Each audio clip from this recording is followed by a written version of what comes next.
ਵਿਆਹ ਹੋ ਗਿਆ ਸਾਡਾ, ਬੱਚੇ ਵੀ ਹੋ ਗਏ ਤੇ ਬੜੀ ਐਡਸ ਅਸੀਂ ਦੇਖਦੇ ਹਾਂ ਸੋਸ਼ਲ ਮੀਡੀਆ ਤੇ ਕਿ ਬਾਈ with family PR, with family PR, ਤੇ ਬੰਦੇ ਨੂੰ ਲੱਗਦਾ ਕਿ ਪੂਰੀ ਫੈਮਿਲੀ ਇੰਨੇ ਘੱਟ ਪੈਸਿਆਂ 'ਚ ਪੀਆਰ ਹੋ ਰਹੀ ਹੈ। ਇਹ ਕੀ मतलब मिसगाइड किया जा रहा है कि सच्चाई है इसमें?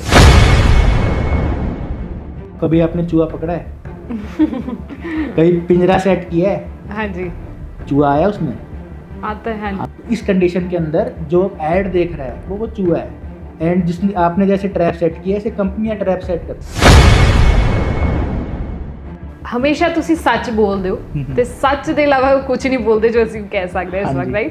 ਤੁਹਾਨੂੰ ਨਹੀਂ ਲੱਗਦਾ ਰਿਸਕ ਫੈਕਟਰ ਆਸ-ਪਾਸ ਜਿਹੜੇ ਕੰਸਲਟੈਂਟ ਨੇ ਤੁਹਾਡੇ ਉੱਤੇ ਹਾਵੀ ਹੋ ਸਕਦੇ ਨੇ, ਜਾਂ ਮੇਬੀ ਹੋ ਵੀ ਗਏ ਹੋਣ ਕਿਸੇ ਐਂਗਲ ਤੇ ਜਾ ਕੇ ਬੋਲਦੇ ਹੋਣੇ ਕਿ ਉਹ ਇਦਾਂ ਸਾਡੀ ਰੋਟੀ ਪਾਣੀ ਬੰਦ ਕਰਾਉਣ ਨੂੰ ਫਿਰਦਾ ਪਿਆ?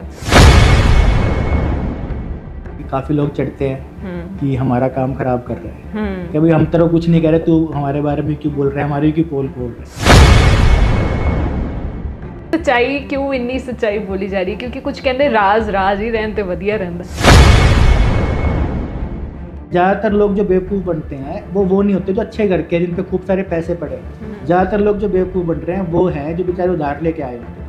ठीक, कोई जोमेटो का कोई ड्राइवर है जिसने 5 साल में वो पैसे जोड़े हैं, कोई आड़त से लेके आया पैसे, जमींदार है, तो फिर बोलना बनता है थोड़ा थोड़ा कि एटलीस्ट उनके साथ चीटिंग ना हो।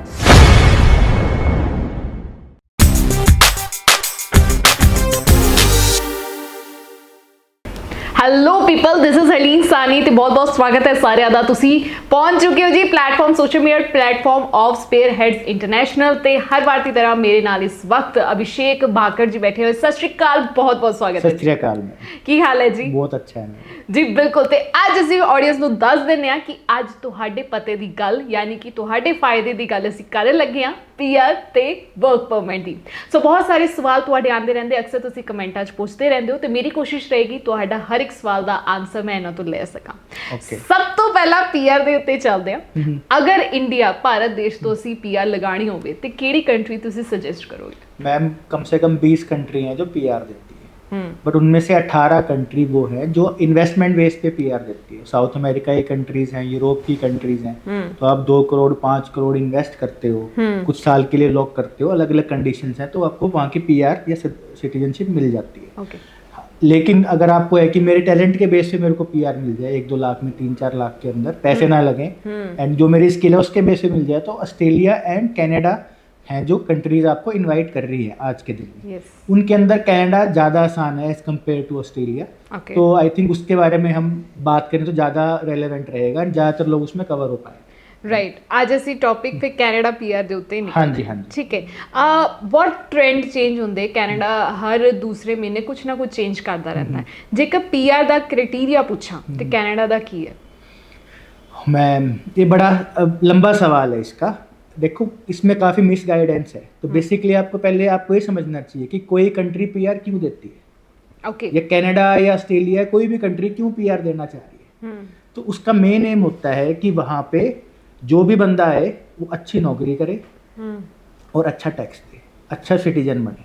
वो पीआर इसलिए देते ताकि इनकी इकोनॉमी ग्रो। लेकिन अगर किसी को पीआर मिली, उसको जॉब नहीं लगी, तो फिर उनको पीआर देने का नुकसान हो जाएगा। अच्छा, मतलब ये भी पॉसिबिलिटी है कि जॉब नहीं मिलती उधर जाके? मैम पॉसिबिलिटी नहीं, कंट्रीज अपना क्राइटेरिया ऐसा बनाती है कि जिस बंदे के जॉब लगने के 99% चांस हो उसको ही एंट्री मिले। अच्छा, क्योंकि कई लोग आते हैं मेरी पीआर लग जाएगी नहीं लग जाएगी, ऐसे बहुत सारे कंफ्यूजन रहता है। तो आपको बिल्कुल स्टार्ट से स्टार्ट करना पड़ता है, कोई पीआर देगी क्यों कंट्री, है ना? उसने बनाया क्या सिस्टम होगा कि जिससे वो चीज फिल्ट्रेशन होए कि फर्स्ट कि बंदा आते ही कामयाब हो। दूसरी चीज वो देखते हैं कि वो आते ही डिपेंडेंट ना हो जाए। ऐसा ना हो 50 साल के बंदे को आपने पीआर दे दी, 5 साल बाद उसको फिर आपको खिलाना पड़ रहा है, पिलाना पड़ रहा है, क्योंकि वहाँ पे सोशल सिक्योरिटी है। गवर्नमेंट 55 साल 60 साल के बाद बंदे को पालती है, तो इसलिए वो चाहती है कि यंग हो बच्चा, आते ही जॉब लग जाए। अब ये कैसे आप अश्योर करोगे आते ही जॉब लग जाएगा?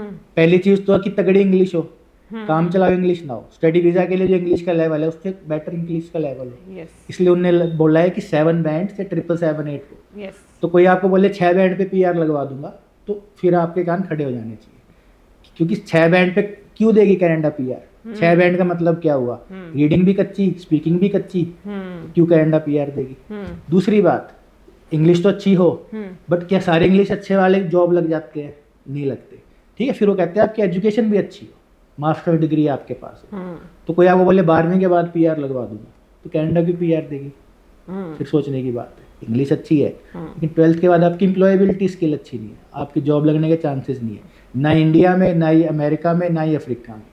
ठीक, अच्छी जॉब लगने के चांसेस नहीं है। जॉब का मतलब दिहाड़ी और ढाबे पे काम करना नहीं बोल रहा मैं। ठीक है, जॉब मतलब white collar job, skilled job, जिसकी वहाँ पे डिमांड है। थर्ड चीज, लेकिन अगर आपकी एजुकेशन भी अच्छी है, एंड क्या सारे मास्टर डिग्री वाले जॉब लग जाते हैं? तो उसका आंसर भी नो है। इंग्लिश भी अच्छी है, एजुकेशन भी अच्छी है, एंड आपने 3 साल किसी चीज पे काम भी किया है, मतलब आपको एक्सपीरियंस हो गया है, आपको लाइन मिल गई है कि मैंने ये चीज मैंने कर ली, आगे ये चीज करनी है। 3 साल एक्सपीरियंस वाले का 2-3 इंटरव्यू के बाद चौथी में सिलेक्शन हो जाता है। उसको पता होता है उसकी स्किल क्या है, उसने काम क्या किया है, उसकी जॉब लगनी आसान होती है। इससे ज़्यादा एक्सपीरियंस करोगे तो एज बढ़ जाएगी। तो उनने ऐसा क्राइटेरिया बनाया कि फिर से रिवाइज कर देता हूँ, 777-8 या 7 बैंड एटलीस्ट आपके आइल्स में हो, मास्टर डिग्री हो, एंड आपकी एज 30 से कम हो, एंड 3 साल का एक्सपीरियंस हो। अगर ये चारों चीज़ें आपकी फुलफिल हो रही है तो आपके काफ़ी हाई चांसेस है पीआर लगने के। लेकिन इनमें से एक चीज़ भी आपकी पूरी नहीं हो रही तो काफ़ी लो चांसेस है पीआर लगने के, फिर आपके बेवकूफ़ बनने के काफ़ी हाई चांसेस है। हाँ जी, ਠੀਕ ਹੈ। ਤੇ ਇਹ ਕ੍ਰਾਈਟੇਰੀਆ ਜਿਹੜਾ ਤੁਸੀਂ ਸਟੈਪ ਦੱਸੇ ਇਹ ਤਾਂ ਪੂਰੇ ਹੋ ਗਏ। ਜਿੱਦਾਂ ਹੁਣ ਵਿਆਹ ਹੋ ਗਿਆ ਸਾਡਾ, ਬੱਚੇ ਵੀ ਹੋ ਗਏ, ਤੇ ਬੜੀ ਐਡਸ ਅਸੀਂ ਦੇਖਦੇ ਹਾਂ ਸੋਸ਼ਲ ਮੀਡੀਆ ਤੇ ਕਿ ਬਾਈ with family PR, with family PR, ਤੇ ਬੰਦੇ ਨੂੰ ਲੱਗਦਾ ਕਿ ਪੂਰੀ ਫੈਮਿਲੀ ਇੰਨੇ ਘੱਟ ਪੈਸਿਆਂ 'ਚ ਪੀਆਰ ਹੋ ਰਹੀ ਹੈ। ਇਹ ਕੀ ਮਤਲਬ ਮਿਸਗਾਈਡ ਕੀਤਾ ਜਾ ਰਿਹਾ ਕਿ ਸੱਚਾਈ ਹੈ ਇਸ ਵਿੱਚ? मैम देखो, कभी आपने चूहा पकड़ा है? कहीं पिंजरा सेट किया है? हाँ जी, चूहा आया उसमें? आता है। हाँ, तो उसको शुरू में दिखा होगा ना, अरे मेरे पास बर्फी पड़ी है, ठीक है, अरे ठीक है, वैसे तो ये घर में कोई कुछ खाते नहीं, आज बर्फी पड़ी है, लड्डू पड़ा है, या रोटी का टुकड़ा पड़ा है, उसको बड़ी अच्छी स्कीम लगती है कि भाग के मैं खा लूँ। तो वही इस कंडीशन के अंदर जो ऐड देख रहा है वो चूहा है, एंड जिसने आपने जैसे ट्रैप सेट किया, ऐसे कंपनियां ट्रैप सेट करती है कि यहाँ पे आके ये फंसते हैं। राइट, ठीक है, तो पूरी फैमिली की पीआर लग सकती है, मैं नहीं कह रहा पीआर फैमिली की नहीं लगती, लेकिन क्राइटेरिया फिर वही है कि उनमें से एक किसी की बहुत हाई एम्प्लॉयबिलिटी होनी चाहिए। बच्चों के साथ भी लगती है, बट 6 बैंड पे कोई कह रहे पीआर लग जाएगी, तो वो विदाउट वर्क परमिट काफी टफ है, टफ नहीं ना के बराबर है उसके चांसेस। तो क्योंकि मैं भी देखता हूँ, मैम ऐड, हम पीआर का ही काम करते हैं, एड्स आती है 6 बैंड पे, पद्दी पे, सॉरी ऊपर बच्चा बिठा रखा है, साथ में वाइफ है, खुशी खुशी वो है, तो उसमें एक्चुअली पीआर नहीं लग रही होती, बेवकूफ़ बना रहे होते हैं। हाँ, आपकी अप्लाई हो जाएगी, तो यहाँ पे फ़र्क समझना है अप्लाई के अंदर एंड पीआर मिलने में।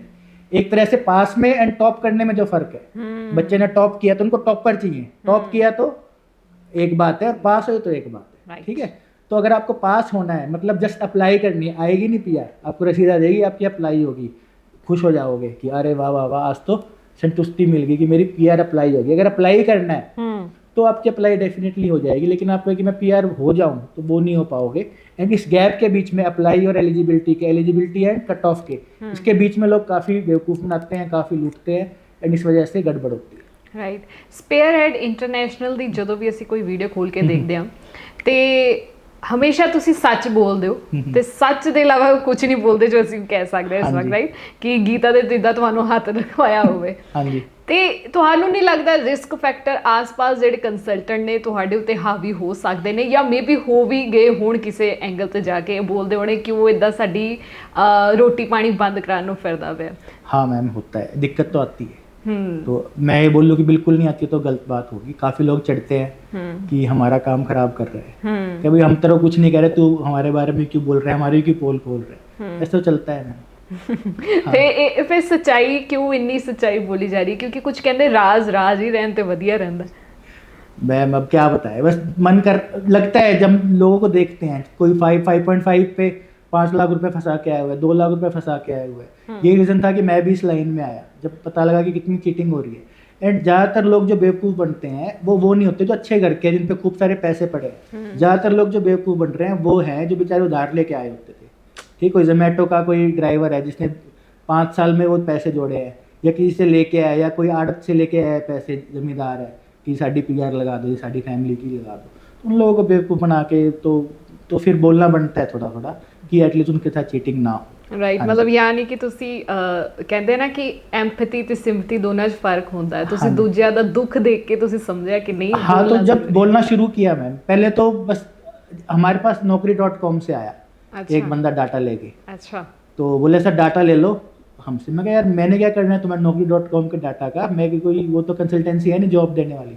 बोले सर सारे लेते हैं, जो बेरोजगार है सबको फ़ोन करो कि तुम्हारी जॉब लगवा देंगे कनाडा में, सब पैसे देंगे, 50,000 बोलो 35,000 बोल लो उनको, कोई इस आस में कि क्या आप तो लग ही जाए, पैसे दे देते हैं। अच्छा। तो आप भी करो, हमसे ले लो डाटा 10,000 रुपये में। मैं नहीं यार चला जा, Oh my ठीक है। God. हाँ, किसी दिन बुरा काम करना हुआ तो बैंक लूटूंगा मैं, ठीक है, कि बैंक में ज़्यादा फर्क नहीं पड़ेगा, इतनी सारी ब्रांचेज होती है, बट अभी के लिए मेरे को नहीं करता। ਪੁਆਇੰਟ ਕਿ ਮੈਂ ਇਹ ਬਹੁਤ ਇੱਕ ਅੱਛੀ ਗੱਲ ਤੁਸੀਂ ਦੱਸੀ ਹੈ ਕਿ ਹੋਪਸ ਕਿ ਆਡੀਅנס ਨੂੰ ਸਮਝ ਆ ਸਕੇ ਇਹ ਚੀਜ਼ ਵਾਕਈ ਬਹੁਤ ਖਰਾਬ ਕਰ ਦੇਗੀ ਜੇਕਰ ਤੁਸੀਂ ਇੱਕ ਕਦਮ ਗਲਤ ਰਾਹ ਨੂੰ ਪਾਤਾ, ਆਪਣਾ ਪੈਰ ਇੱਕ ਕਦਮ ਪਾਤਾ। ਕਿਉਂਕਿ ਮੈਂ ਸੋਚਦੀ ਜਦੋਂ ਵੀ ਕੋਈ ਆਫਿਸ ਗਲਤ ਆਫਿਸ ਜਾਂਦਾ, ਇੱਕ ਤਾਂ ਵਾਈਬ ਨਹੀਂ ਪਤਾ ਲੱਗਦੀ ਕਿੱਦਾਂ ਦੀ ਵਾਈਬਸ ਆ, ਉਹ ਇਦਾਂ ਤੁਹਾਨੂੰ ਫਸਾ ਲੈਂਦੇ, ਹਾਂਜੀ ਹਾਂਜੀ ਸਤਿ ਸ਼੍ਰੀ ਅਕਾਲ ਜੀ, ਕਦੀ ਇਹ ਖਾਣਾ ਲਿਆਓ, ਕਦੀ ਉਹ ਖਾਣਾ ਲਿਆਓ, ਇਹ ਖਾ ਲਓ ਉਹ ਖਾ ਲਓ, ਉਹ ਇਦਾਂ ਫਸ ਜਾਂਦਾ ਕਿ ਦਿਸ ਇਜ਼ ਗੋਡ, ਇਹ ਸਾਡਾ ਰੱਬ ਹੈਗਾ, ਇਹਦੇ ਇਲਾਵਾ ਅਸੀਂ ਕਿਤੇ ਜਾ ਹੀ ਨਹੀਂ ਸਕਦੇ। हाँ जी मैम, तो जैसे आपने गलत पीआर लगा दी तो पैसे तो लॉस होता ही है, फिर बंदा उस आस में रह जाता है 2 साल तक, ना वो जॉब चेंज करता, ना वो ब्याह शादी करता, ना वो स्टडी वीज़ा टूरिस्ट वीज़ा लगाता, ना वो प्रॉपर्टी लेता इंडिया में या कुछ अच्छी इन्वेस्टमेंट करता कि अपन तो बाहर जा ही रहे हैं। तो आपका टाइम का भी लॉस होता है, आपकी अपॉर्चुनिटी भी लॉस होता है। मे बी स्टडी वीज़ा पे जा सकते थे, मे बी आप विजिटर वीज़ा पे जा सकते थे, अब पीआर लगा के आप बैठे हो कि हुण मेरी कुछ होएगा एंड पैसे तो डूब ही गए, फिर आपका बाकी रास्ते भी आपके रह गए। ਜਿੱਦਾਂ ਕਿ ਸਰ ਨੇ ਹੁਣੇ ਕਿਹਾ ਕਿ ਟਾਈਮ ਵੀ ਲਾਸ ਹੁੰਦਾ, ਦੇਖੋ ਪੈਸਾ ਗਿਆ, ਟਾਈਮ ਕਹਿੰਦਾ ਨਾ ਟਾਈਮ ਇਜ਼ ਮਨੀ, ਤੇ ਸਮਝੋ ਤੁਹਾਡੇ ਡਬਲ ਚੀਜ਼ਾਂ ਜਾ ਰਹੀ ਹੈ, ਟਾਈਮ ਵੀ ਜਾ ਰਿਹਾ, ਟਾਈਮ ਦੇ ਨਾਲ ਪੈਸਾ ਐਕਸਟਰਾ ਜਾ ਰਿਹਾ, ਯਾਨੀ 3 ਚੀਜ਼ਾਂ ਦਾ ਨੁਕਸਾਨ ਹੋ ਜਾਂਦਾ ਇੱਕ ਟਾਈਮ। ਠੀਕ ਹੈ ਜੀ, ਆਪਾਂ ਹੁਣ ਉਹ ਵੀ ਗੱਲ ਕਰ ਲੈਂਦੇ, ਚਲੋ ਅਸੀਂ 2-3 ਸਾਲ ਜਿਨ੍ਹਾਂ ਦੇ ਪੀਆਰ ਲਗਾਉਣ ਨੂੰ ਹੋ ਗਏ ਨੇ, ਇੰਨੇ ਸਾਲ ਪੈ ਗਏ ਨੇ, ਉਹਨਾਂ ਦੀ ਪੀਆਰ ਨਹੀਂ ਆ ਰਹੀ, ਉਹਨਾਂ ਦਾ ਅਸੀਂ ਇਹ ਸਾਰੇ ਜਿੰਨੇ ਤੁਸੀਂ ਕ੍ਰਾਈਟੇਰੀਆ ਬੋਲੇ ਉਹ ਪੂਰੇ ਕੀਤੇ ਨਾ, ਉਹਨਾਂ ਨੇ ਫੈਮਿਲੀ ਨਾਲ ਲਾਈ, ਸਿੰਗਲ ਨੇ, ਮਾਸਟਰ ਕੀਤੀ, 3 ਸਾਲ ਦੀ ਉਹਨਾਂ ਕੋਲ ਐਕਸਪੀਰੀਅੰਸ ਵੀ ਆ, ਉਹਨਾਂ ਨੂੰ ਇੰਨਾ ਵੇਟ ਕਿਉਂ ਕਰਨਾ ਪੈਂਦਾ, ਪਿੱਛੇ ਰੀਜ਼ਨ ਕੀ ਹੈ ਇਹਦਾ? हाँ मैम देखो, पीआर अब आपको समझना पड़ेगा कि पीआर प्रोसेस कैसे काम करती है। अभी तो मैंने ये बताया कि कंट्री क्यों पीआर देती है। यस। अब वो हर, जैसे मैंने 4 क्राइटेरिया बताए मोटे मोटे, और भी हैं बट ये मैंने मेन बताए, तो इसके अंदर उनके हिसाब से एक स्कोर कैलकुलेट होता है एंड फिर वो लोग देखते हैं कि हमको कितने लोगों की जो रिक्वायरमेंट है, जिनका हाईएस्ट स्कोर होता है वो उनको सिलेक्ट कर लेते हैं। सिलेक्ट करने के बाद फिर वो डॉक्यूमेंट वेरीफाई करते हैं, फिर पीआर देते हैं। ओके। तो अब आपको ये देखना चाहिए कि आपका कितना स्कोर बन रहा है, इसको CRS स्कोर बोलते हैं, आपका कितना स्कोर है, and every 15 days on an average एक कट ऑफ निकलती है या ड्रॉ निकलता है, लॉटरी निकलती है। ओके। तो वो बताते हैं कि किस स्कोर वालों को हमने सिलेक्ट किया है। तो लेट से आपका 480 स्कोर है एंड 2 दिन पहले 482 की मान लो ड्रॉ निकला है, तो देन यू कैन से कि मेरा पास है, मे बी नेक्स्ट बारी मेरा निकल जाए। तो आपकी अगर नहीं निकली तो आपको ये देखना है कि आपकी क्या CRS स्कोर था एंड क्या कट ऑफ गई है पिछले 1-2 सालों से। अगर उसके आप आस पास हो तो डेफिनेटली आपकी आ जाएगी, लेकिन उससे बहुत दूर है, अगर आप 440 पे हो, 450 पे हो, इवन 460s पे हो, तो फिर ना के बराबर चांसेस है। तो फिर बेटर है कि आप या तो पीआर का प्लान ड्रॉप कर दो, जहाँ पे हो वैसे उसी में खुश होके आगे मेहनत करो, या फिर आप देखो कि अब दूसरा रास्ता क्या हो सकता है, जो कि वर्क परमिट हो सकता है, जो कि विजिटर वीज़ा हो सकता है, या टूरिस्ट वीज़ा हो सकता है, या स्टडी वीज़ा हो सकता है। अगर पीआर ऑलरेडी लगाई होवे ਤਾਂ ਅਸੀਂ ਇਹ वर्क ਤੇ टूरिस्ट। हाँ जी मैम, ऑब्वियसली अगर आपने पीआर पहले लगाई हुई है तो आप वर्क या टूरिस्ट या और कोई वीज़ा भी लगा सकते हैं। उसमें कंडीशन ये होती है कि जब आपकी फाइल पंच हो रही हो दूसरी, जैसे स्टडी वीज़ा इंटेंशन बेस्ड है, इंटेंशन मांगते हैं कि आपका एक्चुअली मन में क्या है, मन में सिर्फ नॉलेज होनी चाहिए। स्टडी वीज़ा के टाइम मैंने नॉलेज गेन करना, अगर स्टडी वीज़ा के टाइम आपने बोल दिया कि नॉलेज प्लस घूमना है, कि नायग्रा फॉल भी देखना है, या मेरी मौसी वहाँ रहती है, नॉलेज भी लेनी है प्लस मौसी से ही मिलना है, तो रिजेक्ट हो जाएगी। ड्यूअल पर्पस हो गए, 2 पर्पस हो गए आप। अच्छा। ठीक है, तो कोई और पर्पस नहीं होना चाहिए। ये भी नहीं बोल सकते खाना बड़ा टेस्टी है, अलग अलग क्यूजीन है, मेरा खाने का शौक है तो मैं सोच रहा था पढ़ाई भी कर लूँ और खाना भी टेस्ट कर लूँ, रिजेक्ट हो जाएगी। आप ये भी नहीं बोल सकते कि मेरे को दोस्त बनाने का शौक है दुनिया से, मैं सोच रहा था मैं बाकी दुनिया के दोस्त भी बन जाएंगे, कनाडा जाऊँगा या ऑस्ट्रेलिया जाऊँगा, US जाऊँगा, एंड मेरी पढ़ाई भी हो जाएगी, तब भी वीज़ा रिजेक्ट हो जाएगा। सिंगल पर्पस होना चाहिए। ऐसे टूरिस्ट वीज़ा सिंगल पर्पस होना चाहिए। इस वजह से अगर आपकी पीआर की फाइल लगी हुई है फिर आप लगाते हो तो रिजेक्ट हो जाएगा। इस केस में आपको पीआर की थोड़े टाइम के लिए डीएक्टिवेट करनी होती है अपनी प्रोफाइल, एंड उसके बाद आप स्टडी वीज़ा लगाओ। जब अप्रूवल आ जाए 15-20 दिन में, फिर पीआर दोबारा से एक्टिवेट कर सकते ਅੱਛਾ, ਦਿਸ ਇਜ਼ ਦਾ ਪ੍ਰੋਸੈਸ ਜੋ ਹਾਂ। ਡੀਪਲੀ ਸਿਰਫ ਤੁਹਾਨੂੰ ਮੈਨੂੰ ਲੱਗਦਾ ਨੌਲੇਜ ਹੈਗੀ ਇਸ ਚੀਜ਼ ਦੀ, ਕਿਉਂਕਿ ਕਦੇ ਇੰਦਾ ਡੀਪ ਨੌਲੇਜ ਮੈਨੂੰ ਕਿੱਥੋਂ ਨਹੀਂ ਮਿਲੀ। मैम जो हाथ से काम करता है, जो हाथ से समझता हाँ है, जी। जिसको होता है मैं क्लाइंट का बेनिफिट करके पैसे कमाऊँ, उसको डीप नॉलेज होएगी। यस, जिसने हर चीज़ की हाँ भरनी है और आगे पास कर देना है काम, वो कांड, वो तो बस मीठी मीठी बातें होंगी। ਅੱਛਾ ਵੈਸੇ ਮੈਂ ਸੁਣਿਆ ਕਿ 100 ਤੋਂ ਉੱਪਰ ਪ੍ਰੋਗਰਾਮ ਆ ਜਿਹਦੇ ਥਰੂ ਅਸੀਂ ਪੀਆਰ ਲਗਾ ਸਕਦੇ, ਇਜ਼ ਇਟ ਟਰੂ? हाँ मैम, वेरी ट्रू। ਓਕੇ, ਤੇ ਪੀਐਨਪੀ ਤੇ ਐਕਸਪ੍ਰੈਸ ਐਂਟਰੀ ਇਹ ਦੋ ਪ੍ਰੋਗਰਾਮ ਸਾਨੂੰ ਹਜੇ ਤੱਕ ਪਤਾ ਹੈਗੇ, ਬਾਕੀ 90% ਆਡੀਅנס ਨੂੰ ਇਹ ਦੋ ਪਤਾ ਹੁੰਦੇ, ਇਹਨਾਂ ਦੋਨਾਂ 'ਚ ਅੰਤਰ ਕੀ ਹੈ? मैम एक्सप्रेस एंट्री जैसे मैंने आपको बताया कि वो सेंट्रल गवर्नमेंट का प्रोग्राम है, जैसे अपने बीजेपी भी सेंटर में है, ऐसी सेंट्रल गवर्नमेंट या फेडरल गवर्नमेंट बोलते हैं वहाँ पे सेंट्रल गवर्नमेंट को, ओके, उसका प्रोग्राम है, वो लोग मैनेज करते हैं, वो लोग अपने क्राइटेरिया देते हैं, उसके अंदर वो पिक करते हैं। पीएनपी हो जाता है, वहाँ पे स्टेट को प्रोविंस बोलते हैं, तो एवरी स्टेट का अलग आप पीआर दे सको, उसकी उनको ताकत दी है, इतनी पावर दी है कि स्टेट भी चाहे तो किसी को पीआर दे सकता है। अब तो एक पीएनपी नहीं होती, जितनी स्टेट उतनी ही पीएनपी, एंड पीएनपी के अंदर भी फर्दर स्पेशल पीएनपीज होती है, कुछ कुछ अलग अलग डिस्ट्रिक्ट की, अलग अलग शहरों की, तो अलग अलग पीआर के प्रोग्राम है, सारे मिलाएं अलग अलग कैटेगरी के तो 100 से ऊपर हो जाते हैं। लेकिन इंटरनेशनल अगर आप देखो कि कंट्री के बाहर हो तो कितने हैं, तो गिने चुने प्रोग्राम है। हाँ जी। अगर प्रोविंस की तुसी गलबात की है तो मैं पूछना चाहूँगी पीएनपी लिए केड़ा प्रोविंस बेटर है? मैम जो बुला ले वही बेटर है। हाँ जी, ठीक है। तो बैग जैसे इंग्लिश में कहावत है बेगर्स आर नॉट चूजर्स, तो अगर आप पीआर अप्लाई कर रहे हो और कोई प्रोविंस आपको बुला रहा है तो वही बेटर है। क्योंकि ऑस्ट्रेलिया के अंदर जैसे आपकी पीआर लगती है किसी स्टेट की, तो वहाँ पे आपको मैंडेटरी है 2 साल स्टे। कनाडा के अंदर वो कंडीशन नहीं, जो बोलते 1 साल रहना पड़ेगा, बिल्कुल भी नहीं है, ऐसा नहीं है, कोई भी नहीं है। आपको पीआर कार्ड वहाँ से इशू होएगा जो कि 1 महीने से 1.5 महीने का प्रोसेस हो सकता है। Okay, once PR card is issued you can move to any state right. At the time of citizenship. जब सिटीजनशिप की बात आएगी, मतलब 3 साल पीआर के बाद आपकी सिटीजनशिप की फाइल लगती है, यू मे बी आस्क्ड कि किसी स्टेट ने आपको बुलाया, कोई और तो बुला नहीं रहा था, उसने आपको बुलाया और 45 दिन में आप बोली गए, भाग गए, या आपने मूव कर लिया, you should have A answer. Sir मेरे को जॉब की दिक्कत आ रही थी, स्टे की दिक्कत आ रही थी, हेल्थ परमिट नहीं कर रही थी, मेरे को कोई दोस्त मिल गया जो कनाडा में था and he invited me, you should have A answer. आप ब्लैंक नहीं हो सकते, या ये नहीं बोलते मेरी मर्जी, रूल तो ये बोलता है। वो चीज़ थोड़ी सी नेगेटिव हो जाती है, उस पर वीज़ा ऑफिसर उस पर ऑफेंड होकर हो सकता है सिटीजनशिप आपकी डिले कर दे या कुछ प्रॉब्लम आ जाए, इसके अलावा कोई प्रॉब्लम। राइट, पीआर च सब तो इंपॉर्टेंट होंगे पॉइंट सिस्टम। मैं भी बहुत सुनिया कि जेकर पॉइंट कट रहे सानू संपर्क करो, ਅਸੀਂ पॉइंट ਵਧਾਉਣ 'ਚ ਤੁਹਾਡੀ ਹੈਲਪ ਕਰਾਂਗੇ। ਇਹ ਕਿੱਦਾਂ ਪੋਸੀबल है? मैम पॉइंट कई चीज़ों से बढ़ सकते हैं। जैसे आप गवर्नमेंट का CRS कैलकुलेटर है, कैलकुलेटर पे आप जाओगे, वो लिंक में भी आपको मिल जाएगा डिस्क्रिप्शन के अंदर। तो उसके अंदर आप अलग अलग चीज़ें, उस पर ऑप्शन होती है, ड्रॉप डाउन होता है, तो ड्रॉप डाउन में जाके आप देख सकते हो किस किस सेक्टर से आपके पॉइंट्स कितने फ्लक्चुएट हो रहे हैं। तो अगर आपके ये 4 चीज़ें हैं, आपके मास्टर डिग्री आपने लगा ली, आप बैचलर डाल के देख सकते हो कितना फ़र्क पड़ा, लगभग 40 नंबर का फ़र्क पड़ जाएगा। डिप्लोमा डाल सकते हो, 7 नंबर का फ़र्क पड़ जाएगा। तो ऐसे आप फ्रेंच के 50 पॉइंट्स आप अर्न कर सकते हो अगर आपका B2 लेवल है। B2 लेवल काफ़ी टफ होता है, A1 A2 B1 B2, तो इस लाइक IELTS में 6 बैंड 6.5 बैंड इसके बराबर हो जाता है। तो काफ़ी अच्छी प्रोफिशिएंसी आपको फ्रेंच में चाहिए। A1 इज लाइक कि आपको इंट्रोडक्टरी आता है, good morning, good evening, hello, bye, 1 से 10 तक गिनती वो हो जाती है फ्रेंच में A1 लेवल। तो B2 काफ़ी एडवांस लेवल हो जाता है, वो तो 50 पॉइंट मिलते हैं। फिर PhD अगर आप हो तो 15 पॉइंट उसके मिलते हैं। आपका कोई ब्लड रिलेशन, मतलब सगा बहन भाई या कोई और मम्मी पापा या वाइफ के बहन भाई है, तो उसके 15 पॉइंट मिल जाते हैं। तो ऐसे कई चीज़ों के आपको पॉइंट मिल सकते हैं। एंड अगर आपके पास वर्क परमिट है, उसके भी 2 तरह के पॉइंट होते हैं। तो लीमिया है तो लगभग 50 पॉइंट उसके मिल जाते हैं। तो लीमिया की बात कर रहे होते हो, लीमिया से आपको एक तरह से, ये मैंने पहले बताया, आपको अट्रैक्ट करने की कोशिश कर रहे होते हैं कि हम बता देंगे पॉइंट, या फिर पता नहीं क्या स्कीम है मैम, जाली डॉक्यूमेंट लगाएंगे, क्या करेंगे।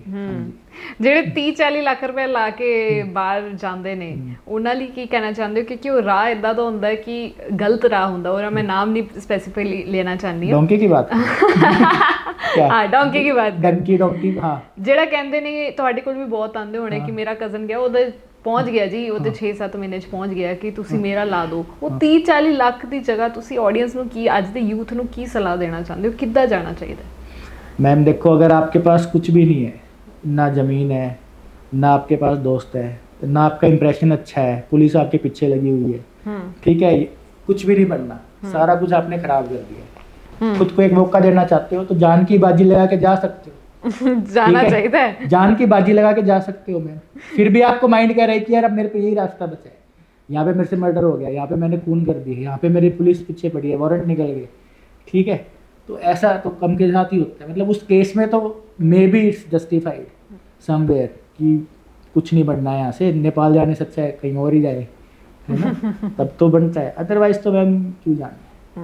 हाँ, आप थोड़ा सा मेहनत कर लो 6 महीने पूरी वहाँ पे इलीगल रहने की बजाय, और वहाँ पे इलीगल मतलब बहुत ही लो कैटेगरी की, आपको दब के रहना पड़ता है। कोई भी जॉब कर रहे हो, छोटी सी गलती हो, किसी ने शिकायत कर दिया, आप अंदर। Yes. आप ड्राइव कर रहे हो, चलान कट गया हो, कहेंगे हाँ भी आईडी दिखाओ, अंदर।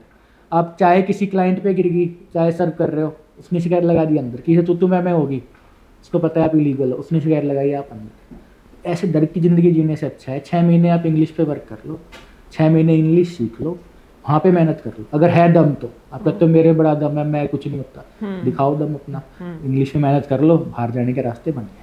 Right okay. ਤੁਸੀਂ ਲਗਾਤਾਰ ਇੱਕ ਵਰਡ ਯੂਜ਼ ਕਰ ਰਹੇ ਹੋ, work permit, work permit, work permit. ਜਦੋਂ ਮੈਂ ਵੀ ਕਦੇ ਸੋਚਦੀ ਸੀ ਕਿ ਵਰਕ ਪਰਮਿਟ, ਐਂਡ ਜਦੋਂ ਮੈਂ ਬਹੁਤ ਸਾਰੇ ਇੰਟਰਵਿਊ ਲਿੱਤੇ, ਕਈ ਤਾਂ ਇੱਦਾਂ ਹੀ ਬੋਲ ਦਿੰਦੇ ਕਿ ਵਰਕ ਪਰਮਿਟ ਤਾਂ ਪੋਸੀਬਲ ਹੀ ਨਹੀਂ ਹੈ, ਕਿੱਦਾਂ ਪੋਸੀਬਲ ਹੋ ਸਕਦਾ ਹੈ ਨਾ, ਇੱਧਰੋਂ ਵਰਕ ਪਰਮਿਟ ਕਿੱਦਾਂ ਲਾ ਸਕਦੇ ਆ, ਇਹ ਫਰਾਡ ਹੈ, ਇੱਦਾਂ ਹੈ। ਵੈਸੇ ਤੁਹਾਡਾ ਵਿਚਾਰ ਪੁੱਛਣਾ ਚਾਹੁੰਦੀ ਹਾਂ ਕਿ ਕਿਉਂਕਿ ਤੁਸੀਂ ਬਿਲਕੁਲ ਸਿੰਪਲੀਫਾਈ, ਜੇਕਰ ਤੁਸੀਂ ਹਾਂ ਬੋਲਣੀ ਹੈ ਤੇ ਹਾਂ, ਨਾ ਬੋਲਣੀ ਹੈ ਤੇ ਨਾ, ਤੇ ਵਰਕ ਪਰਮਿਟ ਨੂੰ ਲੈ ਕੇ ਅਗਰ ਹੈ ਪॉसिबल ਤੇ ਕਿੱਦਾਂ ਲੱਗਦਾ ਹੈ, ਕਿਸ ਦਾ ਲੱਗਦਾ ਹੈ, ਕਿਵੇਂ ਜਾਣਾ है? इस चीज़ को समझने के लिए आपको फिर से स्टार्ट से आना पड़ेगा कि कैनेडियन गवर्नमेंट किसको अलाउ करती है, किसको नहीं करती है, फिर स्टेप बाय स्टेप हम उसको समझने की कोशिश करेंगे। फिर आपको समझ में आएगा कि कौन सच बोल रहा है, कौन झूठ बोल रहा है। Yes okay. तो कैनेडा कोई भी कंट्री है, इंडिया की कंट्री भी वर्क परमिट अलाउ करती है, आपको पता है इस बात का? नहीं, ये इंडिया में नहीं भी आप वर्क परमिट पे आ सकते हो अगर आप अफ्रीकन हो या दूसरी कंट्री के हो। पता। ओके ठीक है, तो कोई भी कंट्री अलाउ करती है वर्क परमिट। ओके। इसलिए करती है कि कोई हमारी ऐसी इंडस्ट्री डेवलप हो रही हो, उसके अंदर अगर हमारा टैलेंट नहीं है, क्योंकि अंडा और मुर्गी वाला हिसाब रहता है, टैलेंट होगा तो इंडस्ट्री डेवलप होएगी, इंडस्ट्री डेवलप होगी तो टैलेंट होगा। तो उस चीज़ को ब्रेक करने के लिए अगर किसी कंपनी को रिक्वायरमेंट है किसी स्किल की, किसी टेक्नोलॉजी की, जैसे चैट, आपकी वो एआई काफ़ी चल रही है, उसका नाम क्या है, चैट जीपीटी। हाँ, चैट जीपीटी बड़ी चल रही है। हाँ जी, तो अगर उसकी जैसे कोई कंपनी खोलना चाहता है और उसको कनाडा में नहीं मिल रहा, वो चाह रहा है यूएसए से कोई आ जाए, इंडिया में 1-2 बंदे हैं वो मैं हायर कर लूँ, तो ऐसी स्किल के लिए, या कोई हॉस्पिटल खोल रहा है, डॉक्टर की जरूरत है, नर्सेज की जरूरत है, ऐसी स्किल के लिए वो अलाउ करते हैं कि as a company you can hire somebody from outside. तो बेसिकली ये होता है। अब उसके अंदर, अब ठीक है, ये आपके लिए बना है, इसके लिए नहीं बना कि आपको ईट रखने के लिए मजदूर की रिक्वायरमेंट हो तो ले लो, या आपको मतलब उस चीज़ के लिए नहीं बना। वाइट कॉलर जॉब कह सकते हैं, ज़्यादातर वाइट कॉलर जॉब के लिए होता है। रेयरिटी के अंदर अगर आप प्रूफ कर पाओ तो दूसरी भी रहती है, जैसे अकाउंटेंट की रहती है, ऑफिस एडमिन की रहती है, तो थोड़ी सी लो लेवल हो जाती है, बट वो भी रहती है, बट आप प्रूफ कर पाओ तो बेसिकली ये थंब रूल ही है। अदरवाइज तो आप वैसे किसी को वर्क परमिट दोगे तो लोकल पॉपुलेशन नाराज हो जाएगी कि हमारी जॉब उनको दे रहे हो, एंड वहाँ पे वोटिंग सिस्टम है, डेमोक्रेसी है, वो सरकार गिर जाएगी ऐसे आप देने लग गए तो, है ना। तो वो चीज़ नहीं चलती। तो अब उन कंपनियों को एज ए कंपनी आपको प्रूफ करना पड़ता है कि आपको इस स्किल की बहुत ज़्यादा रिक्वायरमेंट है, ये मिल नहीं रही, तो आपको प्रूफ करना पड़ता है, आपको इश्तिहार देने पड़ते हैं अखबार में, आपको इंटरनेट पे डालना पड़ता है, एंड फिर आपका इंटरव्यू होता है, वीज़ा ऑफिसर इंटरव्यू लेता है कंपनी ओनर का कि हाँ भाई क्या लोड है और किस लिए है और क्या हो जाएगा, क्या उसको पैसे दे पाओगे, इतने पैसे हैं, क्या आपका ओवरऑल प्रोसेस है, कहाँ पे बंदा फिट होता है। तो उसको फिर इंटरव्यू के बाद बड़ी मुश्किल से अप्रूवल मिलता है। राइट। अप्रूवल होने के बाद फिर बंदा कहता है अब तो बेचूंगा, ठीक है, अब इसको सेल करेंगे। तो 6 मंथ के लिए अप्रूवल होता है। अगर वो 6 मंथ में आप किसी को जॉब नहीं दे पाए देन इट वुड एक्सपायर।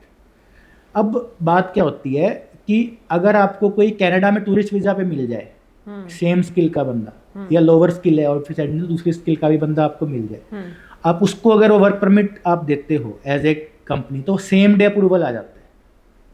हाँ जी, आपको अपॉइंटमेंट की जरूरत नहीं होती, सेम डे अप्रूव हो जाएगा। okay. तो उससे आप बात कर सकते हो कि अच्छा आप टूरिस्ट वीज़ा पे हो, ये वर्क परमिट है, इतने पहले पैसे दो, $2,000, $3,000 या $1,000, फिर आपका इंटरव्यू होएगा, मैं आपके साथ चलता हूँ, इंटरव्यू क्लियर हुआ, ऐसे ऐसे बोलना है आपको, इंटरव्यू क्लियर हुआ, बाकी पेमेंट आप तोड़ तोड़ के मेरे को दे देना। राइट। तो वो फिर सेल करते हैं $20,000, 30,000, 40,000, 50,000, ओके, मतलब अगर पैसे बोले 10 लाख, 15 लाख, 20 लाख, 30 लाख, वो state to state, job to job depend करता है। डिपेंड करता है। तो किसी कंपनी के पास जॉब होती है तो जैसे हमारे पास रूम रेंट पे हो तो हम सारे आसपास प्रॉपर्टी डीलर को लिखवा देते हैं कि चढ़ा देना भाई। ओके, प्रॉपर्टी डीलर क्या करेगा, 15 दिन का किराया आपसे लेगा, जब चढ़ जाएगा 15 दिन का क्लाइंट से लेगा। यस, ऐसे ही वहाँ पे अगर कंपनीज के पास लीमी अप्रूव आ जाता है तो फिर आसपास कंसल्टेंट पे जाके वो कहते हैं भाई मैं इतने में दे रहे, 20,000 में, 30,000 में, आप इतने भी के बेच देना, बंदा ढूंढ लो। इस टाइप से वो चलता है। फिर कंपनी 10,000, 15,000 जो भी जोड़ती है वो उसको सेल करने की कोशिश करती है। तो there are a lot of candidates in Canada जो कि टूरिस्ट पे विजिटर पे जा रहे हैं। आप ही खुद देख लो कितने वीज़ा लग रहे हैं। तो कोई ना कोई वो बिक जाता है, 99% वो सेल हो जाता है। ਜਦੋਂ ਅਸੀਂ ਵਿਜ਼ਿਟਰ ਟੂਰਿਸਟ ਜਾਂਦੇ ਆ ਉੱਥੇ ਜਾ ਕੇ ਵਰਕ ਪਰਮਿਟ ਚੇਂਜ ਕਰਾਉਂਦੇ ਆ ਤੇ ਐਮਬੈਸੀ ਨੂੰ ਡਾਊਟ ਨਹੀਂ ਰਹਿ ਜਾਂਦਾ, ਫਿਰ ਉਹ ਬੈਨ ਕਰਨੇ शुरू नहीं कर दूंगी? नहीं मैम, वो अलाउड है, लॉ के लिए अलाउड है। वो है कि ऑर्गेनिक की सेटिंग नहीं पता लगनी चाहिए कि पैसे की सेटिंग है। लगना ऐसा चाहिए कि आप वहाँ गए थे, घूम रहे थे, अखबार पढ़ रहे थे, टीवी देख रहे थे, ऐड आई कि इस कैंडिडेट की रिक्वायरमेंट है और आपने फ़ोन किया कि हाँ मैं तो ये करने को तैयार हूँ। वो बोले हाँ मुझे तो आप जैसा ही चाहिए। एंड फिर एक भरत मिलाप हो गया। हाँ जी, अच्छा, जैसा वो ढूंढ रहे थे कई महीनों से, दिनों से, वैसे ही आपको ही मिल गई। And then both of you are going and saying कि जी हम we are our requirements are matching और फिर हमको आप अप्रूवल दो। तो उस केस में आपकी बात हो जाती है एंड वो बिक जाती है 20,000, 30,000, 10 लाख, 15 लाख में बिक जाती है। अब बात आती है कि अगर इंडिया में कोई आपको कह रहा है मैं 2 लाख में वर्क परमिट दे दूंगा तो इज इट नामुमकिन टाइप है। हाँ जी। दूसरा वो कंपनी जो है वो बोलती है कि इंडिया में भी हम दे देंगे, मेरे पास अप्रूवल है, let's say I M A company, मेरे पास अप्रूवल है। तो मैं कंसल्टेंट को बोल रही हूँ भाई या तो यहाँ पे ढूंढ दो कोई बंदा, या फिर मैं आपको दे दूंगी इंडिया के लिए, लेकिन फिर वो इंडिया में रिजल्ट में आते हैं 3 महीने, 4 महीने, एंड वो भी नहीं पता अप्रूवल होगा या नहीं होगा, क्योंकि वो एप्लीकेशन पे डिपेंड है, अगले के स्किल पे डिपेंड है। ओके, उस पर भी कई कंडीशन है। वीजा ऑफिसर देखेगा कि इसकी मैच कर भी रही है रिक्वायरमेंट के साथ, इसका क्या एक्सपीरियंस है, क्या एजुकेशन है। तो काफ़ी इफ एंड बट्स हैं। तो कंपनी बोलती है I will give you work permit, you can sell जितने में भी आपको सेल करना है, बट मेरे पैसे एडवांस दे दो यार। चलो तुम्हारा अप्रूवल नहीं हुआ, मेरा 6 महीने में एक्सपायर हो जाएगा। ओके, अगर आपका अप्रूवल नहीं आया तो Okay. कंपनी कहती है मेरे को 20 लाख रुपए दे दो, जितने मेरा कहना है बिक रहा है उतने में आप दे दो, ओके, आपका अप्रूवल हो ना हो। अच्छा, ठीक है। अब जब कंसल्टेंट इंडिया में बोलेगा कि 20 लाख में मैं वर्क परमिट दे रही हूँ, अप्रूवल की गारंटी नहीं, पैसे लगा चाहे ना लगा 20 लाख आपको देना, कोई भी नहीं मानेगा। वो तो लगता है सिरे का फ्रॉड है ना। इस वजह से इंडिया में कोई उसके लिए कन्विंस होता नहीं। इसलिए वर्क परमिट ਕਾਫੀ ਜ਼ਿਆਦਾ ਮੁਸ਼ਕਿਲ, ਉਹਨਾਂ ਨੂੰ ਰਿਸਕ ਫੈਕਟਰ ਜ਼ਿਆਦਾ ਲੱਗਦਾ ਹੈ, ਇਹ ਕਹਿ ਸਕਦੇ हाँ जी, हाँ जी। स्पेयर हेड किਵੇਂ करांदा वर्क परमिट? मैम हम नहीं कराते ना। हम एजुकेट करते हैं कि देखो 20 लाख 30 लाख रुपए एडवांस देते हैं तब जाके वर्क परमिट के लिए कोई कंपनी हाँ भरेगी, अदरवाइज कहेगी डोमेस्टिकली मैं सेल कर रही हूँ, यस, वो क्यों आपको देगी। एंड एडवांस मांगती दूसरा बंदा नहीं मानेगा। तो अगर कोई कह रहा है 35,000 में वर्क परमिट करा दूंगा एंड बाकी बाद में पैसे, या मैं 10 लाख में करा दूंगा या 5 लाख में करा दूंगा, तो हाई चांसेस है वो फ्रॉड चल रहा है। आपसे आपको एक ऐसी तस्वीर दिखा रहे हैं जिसके आप लायक नहीं हो या जो आपको नहीं मिलने वाली, एंड उसकी आस के अंदर आप भागे जा रहे हो और करे जा रहे हो, लो जी 10,000 लो जी 20,000 लो। कई लोग तो ऐसे देखे हैं वो 7,000 रुपये लेते हैं, वर्क परमिट के ऐड करेंगे, 7,000 रुपये लेंगे, कह देंगे जी वहाँ से आप मेडिकल कराओ, उस लैब वाले से सेटिंग होगी, वो फेल कर देगा मेडिकल में। तो ऐसे 7,000 रुपये अगर आपने रोज के 5 बंदों को बेवकूफ़ बनाया, 35,000 रुपये हो गई, 35 इंटू 30 9 लाख रुपये बन गए। उसमें से अगर आपके आधे भी बचे तो ठीक ठाक बच गए। तो ये भी चलता है मैम, मतलब तय साथ जारी तो लग रही है कि अब तो लग ही जाए, कि अब तो कुछ बात बन ही जाए। राइट, ऐसे बहुत अलग अलग ਸਕੀਮ ਚਲਾ ਰੱਖੀ ਹੈ। ਰਾਈਟ ਤਾਂ ਹੀ ਉਹ ਮੈਂ ਕਹਿੰਨੀ ਆ ਜਿਹੜਾ ਤੁਸੀਂ ਸ਼ੇਅਰ ਦੇਖਦੇ ਹੋ, ਜਿਹੜਾ ਚੌਥਾ ਸ਼ੇਅਰ ਹੈ ਉਹ ਸਿਰਫ ਸਪੇਅਰ ਹੈਡ ਹੀ ਤੁਹਾਨੂੰ ਦਿਖਾ ਸਕਦਾ ਪਿੱਛੇ ਦੀ ਸੱਚਾਈ, ਬਾਕੀ 3 ਤਾਂ ਸਾਰੇ ਦਿਖਾਈ ਜਾ ਰਹੇ ਆ। ਠੀਕ ਹੈ, thank you so much sir, thank you so much ਕਿ ਤੁਸੀਂ ਇੰਨੀ ਡੀਪ ਨੌਲੇਜ ਅੱਜ ਦਿੱਤੀ, ਤੇ ਹੋਪ ਸੋ ਕਿ ਅੱਜ ਦੇ ਜਿਹੜੇ ਵੀ ਸਾਡੀ ਆਡੀਅנס ਦੇਖ ਰਹੀ ਹੈ ਸ਼ੋ, ਉਹਨਾਂ ਨੂੰ ਕਾਫੀ ਕੁਝ ਡੀਪਲੀ ਸਮਝ ਆ ਗਿਆ ਹੋਏਗਾ, ਤੇ ਸਮਝ ਆ ਗਿਆ ਹੋਏਗਾ ਕਿ ਹੁਣ ਕੰਨ ਜਿੱਦਾਂ ਗਾਂਧੀ ਜੀ ਨੇ ਜਿਹੜੇ ਬੰਦ ਕੀਤੇ ਉਹਨਾਂ ਨੂੰ ਖੋਲ੍ਹਣੇ ਪੈਣੇ ਆ, ਤੇ ਆਪਣਾ ਜਿਹੜਾ ਰਾਹ ਹੈ ਉਹ ਤੁਸੀਂ ਚੁਣਨਾ। Thank you so much sir, thank you so much. Yes ਬਿਲਕੁਲ, ਤੁਸੀਂ ਦੇਖਦੇ ਰਹੋ ਸਾਡਾ ਜਿਹੜਾ ਸਪੇਅਰ ਹੈਡ ਇੰਟਰਨੈਸ਼ਨਲ ਦਾ ਸੋਸ਼ਲ ਮੀਡੀਆ ਪਲੇਟਫਾਰਮ ਹੈ। ਤੁਸੀਂ ਕਮੈਂਟਾਂ ਰਾਹੀਂ ਸਾਨੂੰ ਹੋਰ ਵੀ ਕੁਐਸਚਨ ਪੁੱਛ ਸਕਦੇ ਹੋ, ਥੱਲੇ ਦਿੱਤੇ ਗਏ ਨੰਬਰ ਤੇ ਕਾਲ ਕਰਕੇ ਆਪਣੇ ਸਵਾਲ ਪੁੱਛ ਸਕਦੇ ਹੋ, ਐਂਡ ਹੋਪ ਸੋ ਕਿ ਤੁਹਾਨੂੰ ਸਮਝ ਆ ਗਈ ਹੋਏਗੀ ਕਿ ਕਿਹੜੇ ਰਾਹ ਪੈਣਾ ਹੈ। ਸੋ ਆਫਿਸ ਆ ਕੇ ਵਿਜ਼ਿਟ ਕਰੋ ਤੇ ਆਪਣਾ ਕੋਈ ਵੀ ਸਵਾਲ ਹੈ ਕਾਲ ਕਰਕੇ ਵੈਸੇ ਪੁੱਛ ਸਕਦੇ ਹੋ। ਟਿਲ ਦੈਨ ਦੇਖਦੇ ਰਹੋ ਸਪੇਅਰ ਹੈਡ ਇੰਟਰਨੈਸ਼ਨਲ ਦਾ ਸੋਸ਼ਲ ਮੀਡੀਆ ਪਲੇਟਫਾਰਮ। ਮੈਨੂੰ ਦਿਓ ਇਜਾਜ਼ਤ, ਸਤਿ ਸ਼੍ਰੀ ਅਕਾਲ।